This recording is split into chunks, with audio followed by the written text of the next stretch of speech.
Graça e paz, amados. Amém. Graças a Deus, né? Maravilha.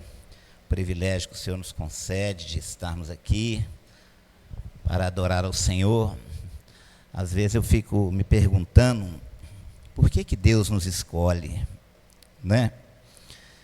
Reverendo Augusto Nicodemos costuma dizer que se Deus nos desse 1 milhão de chances, nós erraríamos em todas elas. É verdade. Então, quando eu vejo a palavra em que, em uma certa ocasião, Jesus caminhava rumo a Cesareia, ele dizia assim: olha, quem o povo está dizendo que eu sou? Aí Pedro diz assim: olha, uns dizem que tu és João Batista, uns dizem que tu és um dos profetas. E ele diz assim: mas e vós, quem dizeis que eu sou? E aí Pedro diz assim: tu és o Cristo, o Filho do Deus vivo. Se você se colocar no lugar de Pedro, o que Pedro está vendo ali? Um rapaz de 33 anos, né? Um rapaz de 33 anos. Como pode Pedro acreditar que o Criador de tudo que já existiu, de tudo que existe e de tudo que virá à existência está reduzido ali a um homem de 33 anos? Só o Espírito de Deus pode nos convencer da obra de Cristo. Só o Espírito de Deus pode nos convencer que Ele é o Senhor, o Salvador. Não é isso? É por isso que nós estamos aqui. Porque desde o princípio, o homem tenta fugir de Deus. Não foi isso que aconteceu lá no Jardim do Éden? A partir do momento em que o pecado entra no mundo e Deus vem, procura por Adão, e a palavra nos diz: olha, ouvi a tua voz e tive medo. Daí por diante o homem está sempre tentando se esconder de Deus. Mas lá em Efésios capítulo 2, verso 8 e 9, a palavra nos diz assim: porque pela graça sois salvos, por meio da fé, e isso não vem de vós, não vem de obras para que ninguém se glorie. Não é isso? A salvação vem de Deus, é Ele que nos convence de que Jesus Cristo é o Filho do Deus Altíssimo. É Ele que nos convence a estar aqui nesta noite para adorá-lo. Eu convido você para abrir a sua Bíblia no Evangelho de Mateus, capítulo 13, verso 44 até o 46. O tema da palavra de hoje nós vamos falar nesta noite sobre Cristo e os tesouros do seu reino. Mateus, capítulo 13, verso 44 até o 46. Muito obrigado. Apenas 2 versículos. Maravilha. Todos já acharam aí? Diz assim a palavra: o reino dos céus é semelhante a um tesouro oculto no campo, o qual certo homem, tendo-o achado, escondeu, e transbordante de alegria, vai, vende tudo o que tem e compra aquele campo. O reino dos céus é também semelhante a um que negocia e procura boas pérolas. Tendo achado uma pérola de grande valor, vende tudo o que possui e a compra. Amém? Olha só, Jesus está falando de algo que as pessoas daquela época entendiam muito bem, né? Porque naquele tempo era comum as pessoas esconderem tesouros, enterrando-os. Sabe por quê? Não existiam bancos, né, com cofres seguros como existem hoje. Naquela época existiam muitos países em guerra, muitos povos em guerra. Então as pessoas tinham medo de que, caso houvesse uma invasão, as suas riquezas fossem roubadas. Como eu disse, não havia cofres, não haviam bancos. Então, quando alguém tinha um tesouro valioso, o que ela fazia? Ela procurava um lugar, né? Um lugar deserto, afastado, e ela enterrava aquele tesouro, né? Aquele tesouro ficava enterrado ali. E sabe o que acontecia? Muitas vezes aquela pessoa morria sem revelar aonde ela tinha enterrado aquele tesouro. Então, veja você que diante de tantas riquezas que foram enterradas ali naquela região, os judeus criaram uma lei. E a lei dizia que se você encontrar um tesouro enterrado, ele só será seu se você for o dono do terreno, né? Às vezes a pessoa estava viajando e passava por campos e mais campos, e de repente, né, ela fazendo ali uma escavação, talvez até procurando um poço de água, ela encontrava um tesouro. Mas pela lei, ela não podia se apropriar daquele tesouro. O tesouro pertencia ao dono do campo. Isso era lei, né?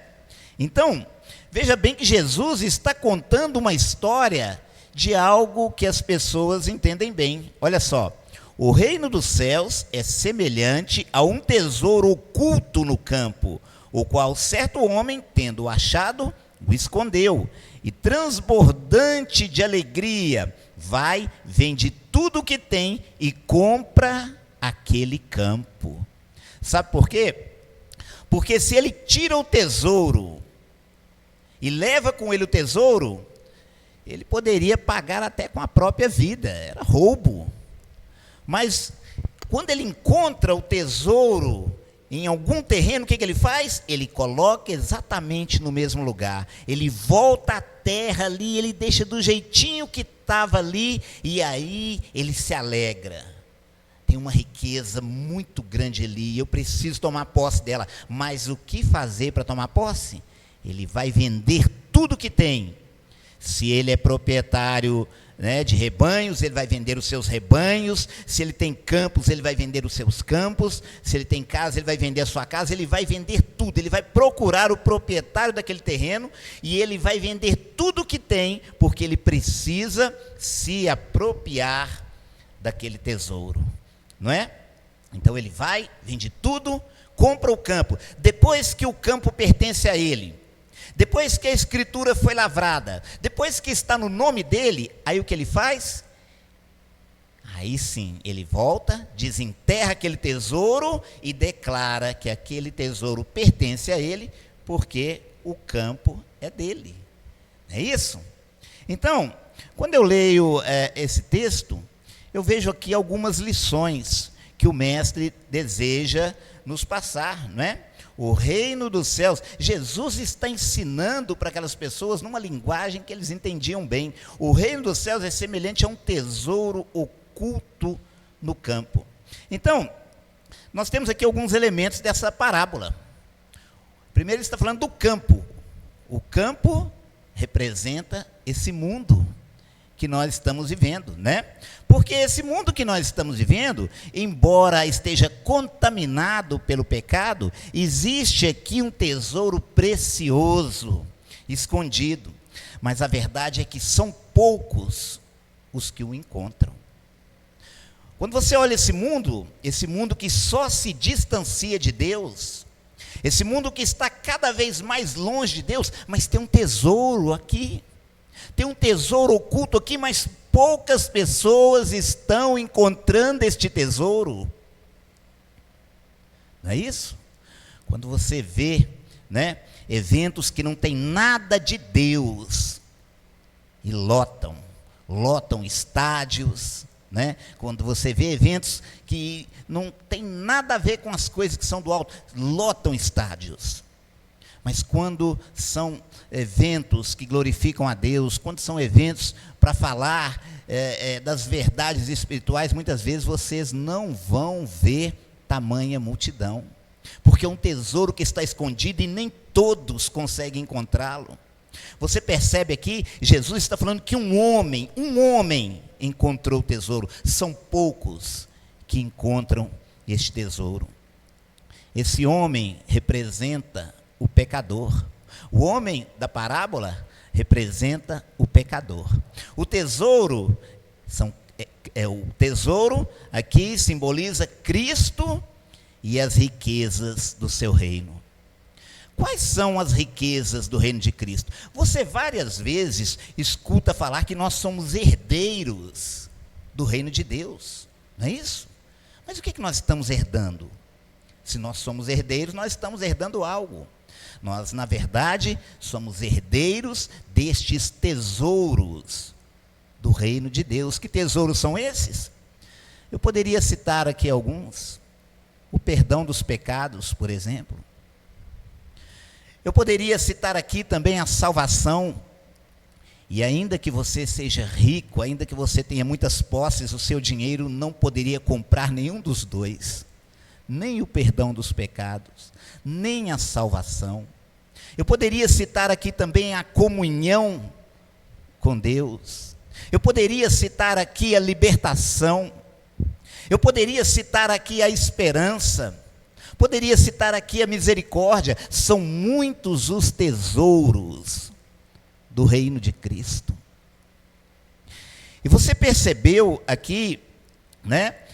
No versículo que nós lemos aqui, veja só, o reino dos céus é semelhante a um tesouro oculto no campo, o qual certo homem, tendo achado, o esconde, e transbordante de alegria, vai e vende tudo o que tem e compra aquele campo.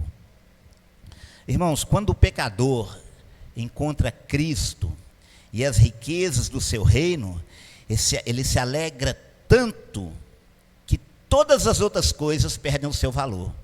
Você percebeu aqui no verso 44 o que ele está dizendo? Você viu aqui que aquele homem, ele se alegra. Quando ele encontra aquele tesouro, as outras coisas que ele tinha perderam o valor. Não é? Deixa eu puxar essa tomada aqui. As outras coisas que ele tinha, para ele perderam valor. Talvez ele fosse dono de muitas posses. Talvez ele tivesse outros bens aos quais ele amava, aos quais ele gostava, mas ele se apaixonou por aquele tesouro de uma forma tão maravilhosa que tudo que ele tinha perdeu valor. Ele se alegrou tanto com aquilo que ele encontrou que todas as suas outras coisas perderam o valor, porque ele amou aquele tesouro. Mas você viu aqui eu dizendo que só era dono do tesouro quem comprava o terreno? Você percebeu aqui? Era a lei judaica. Você não podia simplesmente se apropriar daquilo e ir embora, não. Você precisava ser o dono daquele terreno. E o que aquele homem fez? Olha só, tendo achado, escondeu, e transbordando de alegria, vai e vende tudo o que tem e compra aquele campo. Para se apropriar daquele tesouro, ele precisou se desfazer das suas riquezas. Para tomar posse daquele tesouro, ele precisou se desfazer daquilo que ele amava. Igreja de Cristo, preste atenção. O ser humano, ele tem outros tesouros nos quais ele costuma se gloriar. O homem natural, ele costuma se gloriar no seu orgulho próprio. O homem natural, ele costuma se alegrar com o seu status, com o seu poder, com as suas vaidades, com as suas riquezas. Para isso, esses que são os tesouros do homem natural. Mas você viu aqui na parábola que aquele homem, para ele se apropriar daquele tesouro que ele viu que valia mais, ele se desfez dos seus outros bens. Então, para tomar posse desse tesouro, ele precisa se desfazer dos seus tesouros terrenos.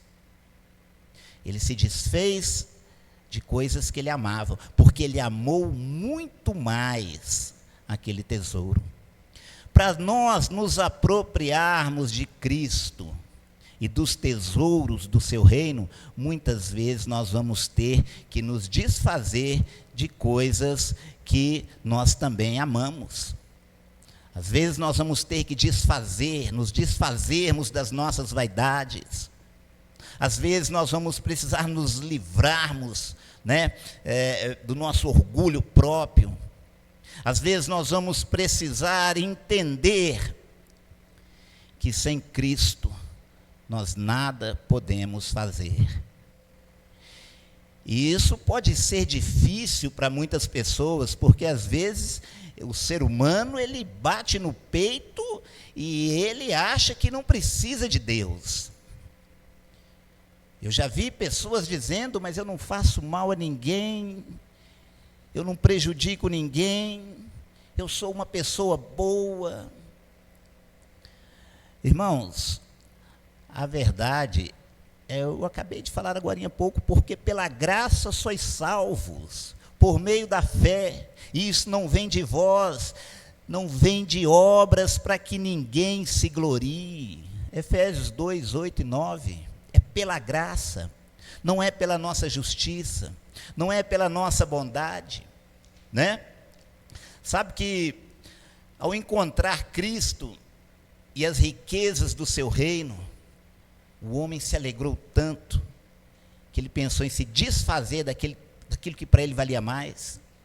E às vezes as pessoas não querem se desfazer do pecado, às vezes as pessoas não querem se desfazer do seu modo de vida que para elas é valioso, afronta a Deus, mas para elas é valioso. Sabe que a melhor definição de idolatria que eu já vi foi escrita por Tim Keller. Ele disse que um ídolo é qualquer coisa que absorva o seu coração mais do que Deus. Qualquer coisa que absorver o seu coração mais do que Deus pode ser considerado um ídolo. Porque alguns ídolos são instalados na parede, mas outros são instalados no coração do homem. Às vezes a pessoa vai dizer assim, olha, eu não tenho uma imagem, não tenho uma imagem de um santo, de um ídolo pregado na parede da minha casa. Mas às vezes temos outras coisas que nós não queremos nos livrar para nos apropriarmos de Cristo e as riquezas do seu reino. Igreja de Cristo, preste atenção. Deus tem que valer mais do que o pecado. Deus tem que valer mais do que o mundo. Deus tem que valer mais do que nossas vontades. É isso que nós estamos aprendendo aqui nessa parábola.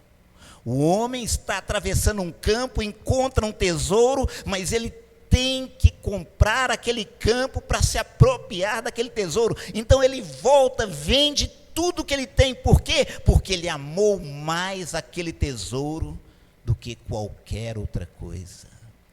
Que comparação maravilhosa que Jesus está fazendo. Alguns dias atrás, eu ouvia um pastor dizendo que nós precisamos ter mais fome de Deus. Nós precisamos ter mais sede de Deus. Irmãos, a palavra diz assim, arrepende-te, volta ao primeiro amor. Como é que está a nossa vida? Será que quando você lê a palavra, será que o texto bíblico salta aos seus olhos? Quando você está meditando nessa palavra, será que você consegue sentir ali a ação do Espírito de Deus te convencendo do que está escrito aqui? Porque tem pessoas que ele lê a Bíblia como se lesse um jornal. Tem pessoas que ele lê a Bíblia até mesmo com um sentimento de incredulidade. Não é possível, que isso? Será que essa Bíblia, não sei, não é possível, será que é assim mesmo? Nós precisamos ter mais fome de Deus, nós precisamos ter sede de Deus, nós precisamos estar mais voltados para as coisas de Deus, para que nós possamos sentir a alegria que esse homem sentiu, olha só, e transbordante de alegria, vende tudo o que tem e compra aquele campo. Igreja de Cristo, eu tenho para mim que nós precisamos desesperadamente de um avivamento. Nós estamos vivendo num mundo que cada vez mais se distancia de Deus.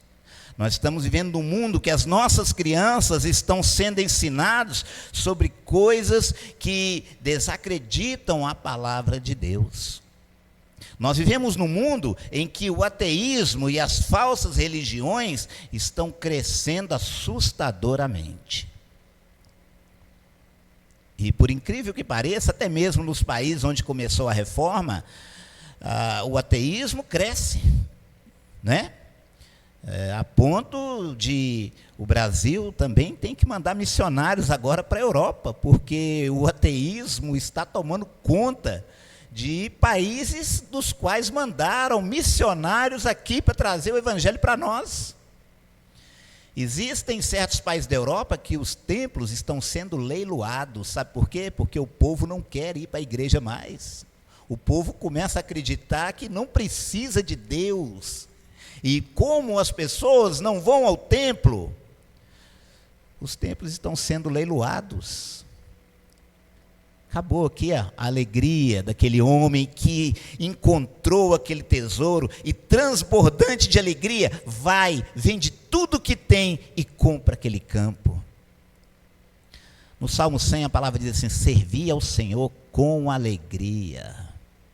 Às vezes a luta, a tribulação, a dificuldade está grande, não é isso? Mas a palavra continua falando conosco: servir ao Senhor com alegria. É alegria que esse homem vendeu tudo, se desfez de tudo que tinha, porque achou o mais valioso, né? Achou o mais valioso aquele tesouro. Por fim, o verso 45 e o verso 46 nos diz assim: o reino dos céus é também semelhante a um que negocia e procura boas pérolas, e tendo achado uma pérola de grande valor, vai, vende tudo o que possui e a compra. Irmãos, é difícil a gente acreditar que uma pérola, uma única pérola, possa valer mais do que muitos bens. Não é isso? Porque nós estamos vendo aqui um negociante que encontra uma pérola de grande valor e ele reconhece que aquela pérola é de grande valor, né? E ele não tem ali o dinheiro para comprá-la, mas o que ele faz? Ele vai, vende tudo o que tem para adquirir aquela pérola. Sabe o que Jesus está dizendo para nós aqui? É o que acontece conosco. Aquele homem olhou aquela pérola, identificou nela um grande valor, ele viu que ela é valiosa, ele viu que ela tem um altíssimo valor, então ele se desfez também de tudo aquilo que ele considerava de valor, para adquirir aquela pérola. Às vezes as pessoas pensam que a gente enlouqueceu. Que isso, rapaz? Esse negócio de Jesus, nada. Esse negócio de igreja, nada. Mas você reconheceu aqui que há algo de grande valor nesse lugar. Você reconheceu aqui um tesouro precioso. E assim como aquele homem, você se alegrou. E agora você se desfaz daquela vida de pecado. Você se desfaz dos prazeres do mundo para tomar posse, porque você identificou algo muito mais valioso do que os prazeres desse mundo. Moisés foi um homem que encontrou uma pérola de grande valor. Sabe por quê? Porque Moisés foi criado pela filha do faraó. Teve acesso ao ensino de qualidade, teve acesso às ciências, às artes, né, avançadas daquela época. Mas um dia ele encontrou um tesouro precioso no deserto do Sinai. Moisés, tira a sandália dos teus pés, porque a terra onde pisas é santa. E o que ele faz? Ele deixa toda aquela riqueza, ele deixa toda aquela cultura, todo aquele conhecimento, porque ele amou muito mais aquilo que Deus havia determinado. O apóstolo Paulo também foi um homem que encontrou o tesouro, porque Paulo era um fariseu, conhecedor da lei, né? Estudou na escola de Gamaliel, a mais avançada da época, falava vários idiomas, mas um dia, no caminho de Damasco, ele encontrou um tesouro precioso. Um dia, no caminho de Damasco, ele viu que ele precisava se desfazer de toda aquela cultura, de tudo aquilo que ele tinha alcançado ao longo da sua vida, porque ele amou aquele tesouro muito mais.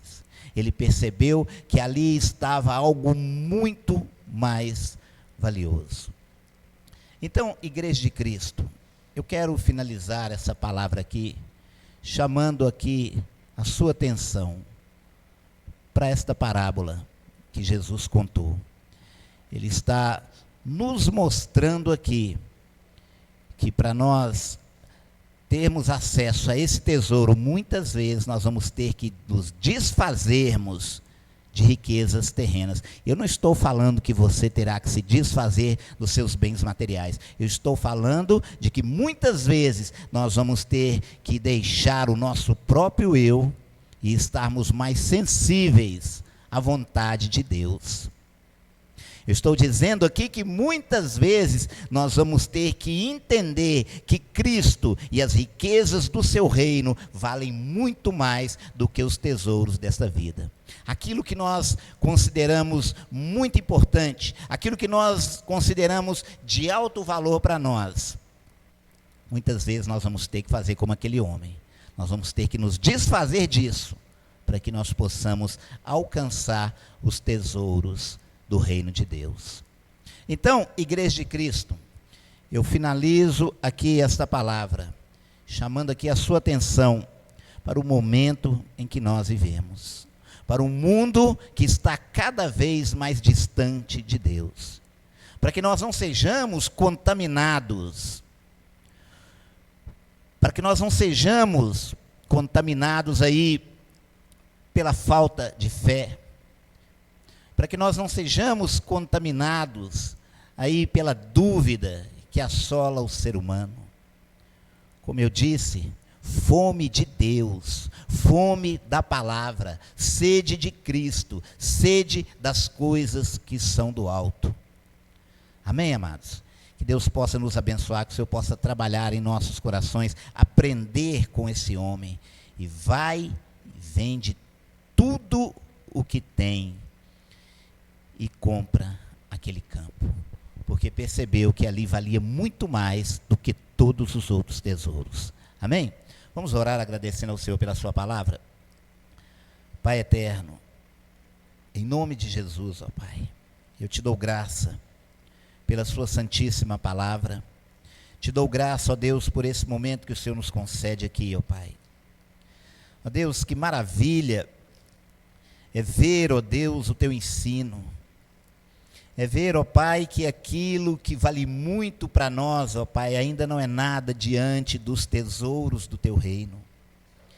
Ensina-nos, ó Pai, a nos livrarmos de coisas que nos separam de Ti. Tira de nós, ó Pai, tudo aquilo que nos afasta de Ti, ó Deus, para que nós possamos tomar posse do perdão, da misericórdia, da libertação, da salvação, para que nós possamos tomar posse, ó Pai, da comunhão, em nome de Jesus, ó Pai. Que tesouro maravilhoso nós encontramos. É por isso que nós estamos aqui, ó Deus. É por isso que nós estamos aqui nesta noite, porque o Teu Espírito Santo, ó Pai, é Ele que nos convence de que Tu és o Senhor do universo. É Ele que nos convence que Tu és o Deus Criador Todo-Poderoso. Eu Te adoro, ó Deus, por essa oportunidade de estarmos aqui nesta noite. E oro, ó Pai, por cada irmão, por cada irmã, pedindo-Te, ó Deus, que o Senhor nos dê graça, para que o Senhor nos abençoe nessa semana, para que o Senhor nos dê saúde, para que o Senhor nos dê livramento, e sobretudo, ó Deus, que o Senhor possa, ó Pai, avivar o teu povo, avivar a tua igreja, apesar da luta, apesar da tribulação, ó Pai, mas servir ao Senhor com alegria. Trabalhe em nós, em nome de Jesus, para a glória do teu nome. Amém. Amém, amados. Deus abençoe. O culto desta noite está encerrado. Os irmãos têm liberdade.